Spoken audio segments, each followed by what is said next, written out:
बच्चों, आज हम शुरू करने वाले हैं अध्याय 6 गुणनखंड एवं गुणज। तो गुणनखंड क्या है, गुणज क्या है, इसके अलावा भी कुछ और परिभाषाएं अगर होंगी तो वो सब हम इसमें पढ़ेंगे और इसके बाद इनका उपयोग पढ़ेंगे, जिनका उपयोग से हम लघुत्तम समापवर्त्य और महत्तम समापवर्तक जैसे महत्वपूर्ण सवाल जो कि हमेशा प्रतियोगी परीक्षाओं में भी पूछे जाते हैं। तो ठीक है, चलिए शुरुआत में देखते हैं हम इन सब की परिभाषाएं। तो सबसे पहले हम देखते हैं गुणज, और गुणज को ही हम कहते हैं अपवर्त्य। इसको भी आप याद रखेंगे, जानेंगे, क्योंकि कई बार जो प्रश्न गुणज के लिए पूछने वाले हैं वो अपवर्त्य लिखकर भी पूछा जा सकता है, अपवर्त्य ज्ञात कीजिए। ठीक है, और दूसरी बात, अपवर्त्य से संबंधित है लघुत्तम समापवर्त्य। क्यों? क्योंकि गुणज या अपवर्त्य से ही हम लघुत्तम समापवर्त्य ज्ञात करते हैं। इसी का एडवांस रूप है, आगे का वो आप बाद में पढ़ेंगे। तो अभी गुणज या अपवर्त्य क्या है? तो किसी संख्या में क्रमशः 1, 2, 3 या और इस तरह से आगे जो संख्याएं हैं, इनका गुणा करने से जो संख्याएं मिलती है उन्हें उस संख्या का गुणज कहते हैं। अर्थात किसी संख्या का पहाड़ा उस संख्या का गुणज या अपवर्त्य कहलाता है। तो जाहिर सी बात है, किसी संख्या में क्रमशः 1, 2, 3 का गुणा करने से तो हमको पहाड़ा मिलता है। जैसे 2 का गुणा 1 से 2 एकम 2, 2 से गुणा 2 दूनी 4, 2 तिया 6, 2 चौका 8, तो ये पहाड़ा आगे बढ़ता है। तो उसी पहाड़ा को ही हम उस संख्या का गुणज या अपवर्त्य कहते हैं। तो एग्जाम्पल के रूप में जैसे 2 का गुणज या अपवर्त्य क्या होगा? 2, 4, 6, 8, 10, और इस तरह से हम इस 2 के पहाड़ों को आगे कितना भी हम बढ़ाते जा सकते हैं। 2 और वैसे ही 3 का गुणज या अपवर्त्य, तो 3, 6, 9, 12, 15, और इस तरह से इसको भी हम आगे बढ़ा सकते हैं। ये 3 का गुणज। तो गुणज या अपवर्त्य क्या है, कैसे ज्ञात करते हैं, ये आप समझ गए, और इसका इस्तेमाल भी आप कर सकते हैं। अब देखते हैं गुणनखंड। गुणनखंड को ही अपवर्तक कहते हैं, ये भी आप ध्यान में रखें। जिस तरह से गुणज को अपवर्त्य कहते हैं उसी तरह से गुणनखंड को अपवर्तक कहते हैं, और इनका भी महत्वपूर्ण स्थान है महत्तम समापवर्तक ज्ञात करने में। गुणज से बनता है लघुत्तम समापवर्त्य और गुणनखंड से महत्तम समापवर्तक, याद रखेंगे। ठीक है, इसलिए वो अपवर्तक शब्द को याद रखें तो पता चल जाएगा कि अपवर्तक से महत्तम समापवर्तक और अपवर्त्य से लघुत्तम समापवर्त्य। तो देखें क्या है, कोई संख्या जिन जिन संख्याओं के पहाड़े में आता है वे सभी संख्याएं उस संख्या का गुणज या अपवर्तक कहलाता है। जैसे देखें 4 का गुणनखंड या अपवर्तक, तो 4 किस किस संख्या के पहाड़े में आता है? तो सबसे पहले कोई भी संख्या 1 के पहाड़े में तो जरूर आता है, तो 1, फिर उसके बाद 2 के पहाड़ा में आता है, 3 के में नहीं आता, फिर 4 स्वयं के पहाड़ में जरूर आता है। तो ये 2 चीज़ें तो कॉमन रहेगा, 1 के पहाड़ में हर संख्या आता है और अपने ही के पहाड़े में, स्वयं के पहाड़े में जरूर आता है। तो ये 2 तो कॉमन रहेगा। उसके अलावा बीच में जो जो संख्याएं ऐसी हैं जिसके पहाड़ में आता है तो उसको हम इन्वॉल्व वहाँ पर करेंगे। जैसे 4 के गुणनखंड या अपवर्तक 1, 2 और 4, क्योंकि तीनों के पहाड़ा में 4 आता है। उसी तरह से एक और उदाहरण देखते हैं, 7 का गुणनखंड या अपवर्तक, तो ये भी 1 से तो होगा ही, फिर उसके बाद ना तो 2 के पहाड़ा में आता है, न 3 के, न 4 के, न 5 के, न 6 के, सीधे आएगा 7 के। यानी 1 और स्वयं दोनों के अतिरिक्त तो और किसी संख्या के पहाड़े में वो नहीं आता है। इसलिए 7 का गुणनखंड 1 और 7, 4 का गुणनखंड 1, 2, 4, इस तरह से बाकी संख्याओं का भी गुणनखंड हम ज्ञात कर सकते हैं। तो एक और चीज़ आप गौर किए होंगे, गुणज और गुणनखंड में क्या अंतर है? गुणज में था उसका पहाड़ा, किसी संख्या का पहाड़ा जो रहेगा वो उसका गुणज, लेकिन गुणनखंड क्या है, किसके किसके पहाड़े में वो आता है। दोनों में अंतर समझ में आ गया? तो इस आधार पर आप गुणनखंड और गुणज दोनों ज्ञात कर सकते हैं। तो गुणज को भी फिलहाल छोड़ देते हैं, जब हम लघुत्तम निकालेंगे तब दोबारा उस पर चर्चा करेंगे। अभी हम गुणनखंड यानी अपवर्तक पर हम ये चर्चा किए, तो निष्कर्ष यहाँ पर क्या निकलता है कि कुछ संख्याओं का गुणनखंड 2 से ज़्यादा होता है, 1, और वो संख्या स्वयं के अलावा भी कुछ संख्याएं होती है, और कुछ संख्या ऐसी होती है जिसमें सिर्फ 2 ही गुणनखंड होता है, 1 और वो संख्या स्वयं। तो इस आधार पर संख्याओं को 2 तरह से बांटा जा सकता है, 2 प्रकार से। उनको हम देखते हैं, भाज्य एवं अभाज्य संख्या। हम इन दोनों की परिभाषा देखते हैं, भाज्य संख्या क्या है, अभाज्य संख्या क्या है। तो भाज्य संख्या वह संख्या जिसके 2 से अधिक गुणनखंड हो, भाज्य संख्या कहलाती है। वह संख्या जिसके 2 से अधिक गुणनखंड हो भाज्य संख्या कहलाती है। जैसे आप एग्जाम्पल के रूप में लेके चल सकते हैं, 4 में 1, 2 और 4 3 है, यानी 2 से ज़्यादा है। 4 के अलावा 6, 8 और 9, 10, 12, ऐसे बहुत सारी संख्याएं हो सकती हैं। आदि लिख दीजिए सीधे। ठीक, तो ये संख्याएं हैं जिनके 2 से अधिक गुणनखंड होते हैं, तो ये सब संख्या क्या है? भाज्य संख्या। उसी तरह से दूसरा परिभाषा है अभाज्य संख्या। वह संख्या जिसके केवल 2 गुणनखंड एक तथा स्वयं वही संख्या हो। 2 ही गुणनखंड होते हों, एक और स्वयं वही संख्या। तो इसका भी एग्जाम्पल देख लीजिए।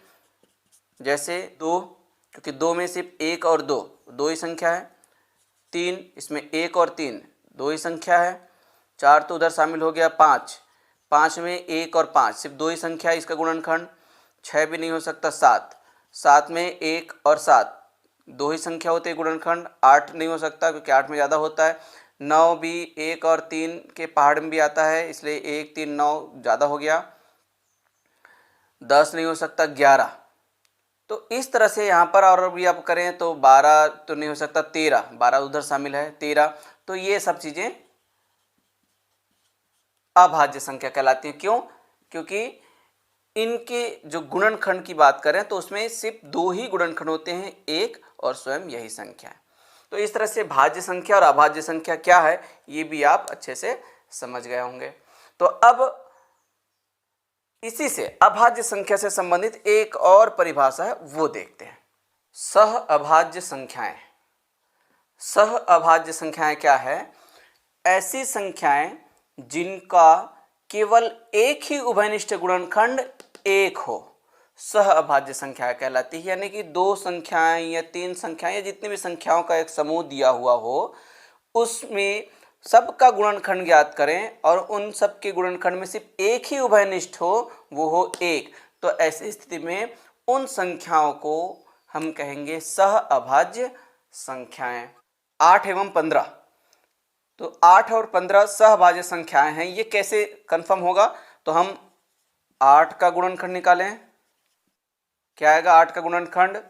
ये 1 के पहाड़े में आता है, 2 के पहाड़े में आता है, 4 के पहाड़े में आता है और 8 के पहाड़े में आता है। ठीक है। उसी तरह से 15 का गुणनखंड निकालें तो यहाँ 15 जो है 1 के पहाड़ा में आता है, 2 के में नहीं आता है, 3 के पहाड़े में आता है, 4 के में नहीं आएगा, 5 के पहाड़े में आता है और फिर उसके बाद सीधे 15 के ही पहाड़े में आएगा। 1, 3, 5, 15 और 8 का था 1, 2, 4, 8। तो यहाँ पर देखें दोनों के गुणनखंड में तो 2, 4, 8 इसमें नहीं है, 3, 5, 15 उसमें नहीं है, सिर्फ एक यहाँ पर ऐसा है जो इसमें भी है और एक इसमें है। तो दोनों में उभयनिष्ठ सिर्फ 1 है। इसलिए ऐसी स्थिति में हम 8 और 15 को सह अभाज्य संख्या कहेंगे। क्या कहेंगे? सह अभाज्य संख्याएं।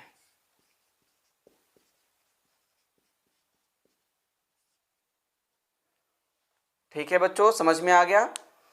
तो इस तरह से अभी तक हमने सबसे पहले गुणज को पढ़े और उसको थोड़ा सा किनारा कर दिए, क्योंकि हम उससे लघुत्तम समापवर्त पढ़ेंगे तो उस समय बाद में उसको रिवाइज कर लेंगे। लेकिन फिर उसके बाद स्टार्ट हुआ गुणनखंड से। गुणनखंड क्या है, कैसे ज्ञात करते हैं। फिर गुणनखंड के आधार पर हमको संख्या के कुछ प्रकार हमको मिले, भाज्य और अभाज्य। तो भाज्य संख्याएं क्या है, संख्या क्या है और अभाज्य संख्या क्या है, ये आपने जाना। फिर अभाज्य के बाद हमने परिभाषा पढ़ा सह अभाज्य संख्याएं क्या है, तो सह अभाज्य संख्या भी क्लियर हो गया। दोनों चीज़ें हम पढ़ेंगे बाद में, एक लघुत्तम समापवर्त्य जो गुणज से होगा और दूसरा महत्तम समापवर्तक जो गुणनखंड से होगा। एक और चीज़ हम यहाँ पर पढ़ सकते हैं जो कि इस बुक में दिया है और वो भी बड़ा ही इंटरेस्टिंग है, वो है विभाज्यता की जांच करना।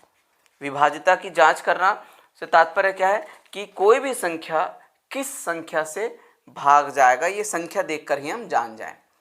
तो इसके लिए भी मैं कोशिश करूंगा एक नया वीडियो बनाऊं जिसमें मैं विस्तार से उन सारी चीज़ों को मैं एक्सप्लेन करूं कि हर संख्या में हम विभाज्यता की जांच कैसे करें। अब देखते हैं अभाज्य गुणनखंड ज्ञात करना। इसके लिए कोई भी एग्जाम्पल के रूप में वही संख्या ले लेते हैं जैसे अभी हमने हल किया था 8 का हमने वहाँ पर गुणनखंड लिखा हुआ था, तो छोटी संख्या 8 इसी का ही हम अभाज्य गुणनखंड ज्ञात कर सकते हैं।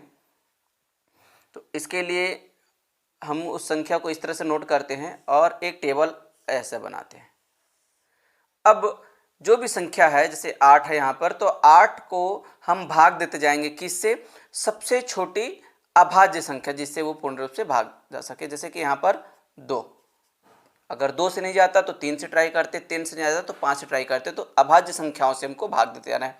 2 से भाग दिए तो 2 चौक 8, 4 आया। अब 4 को फिर से हम 2 से भाग देंगे, अगर 2 से जाता है तो ये 2 से जाएगा, 2 दूनी 4, 2 आया, फिर से हम 2 से भाग देंगे क्योंकि 2 से फिर से भाग चला जाएगा 1।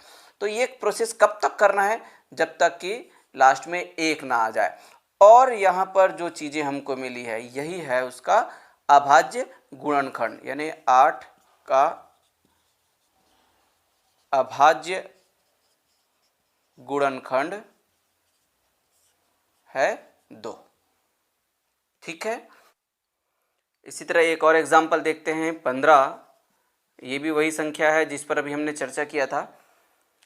तो फिर से 15 के लिए इस तरह से एक सारणी बना दी, टेबल बना दी है, और फिर से शुरू काम हमारा वही कि सबसे छोटे अभाज्य संख्या जिससे हम इसको भाग दे सकें। तो ये 2 से तो नहीं जाएगा, 3 से जाएगा, 3 पंचे 15, फिर ये किसे जाएगा, 5 से जाएगा, 5 एकम 5, और बस काम खत्म क्योंकि लास्ट में 1 आ गया है। हमको तब तक काम करना जब तक 1 ना आ जाए। तो इस तरह से 15 का अभाज्य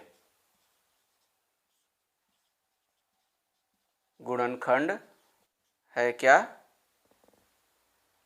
3 और 5। 15 का अभाज्य गुणनखंड 3 और 5। ठीक है बच्चों, तो इस तरह से अभाज्य गुणनखंड ज्ञात करते हैं। ये हो गया अभाज्य गुणनखंड कैसे ज्ञात करते हैं, और इसी का हम इस्तेमाल करेंगे लघुत्तम महत्तम ज्ञात करने के समय। ठीक है बच्चों, तो चलिए आज का क्लास को हम यहीं समाप्त करते हैं। अब हम मिलेंगे नेक्स्ट वीडियो में। बाय बच्चों।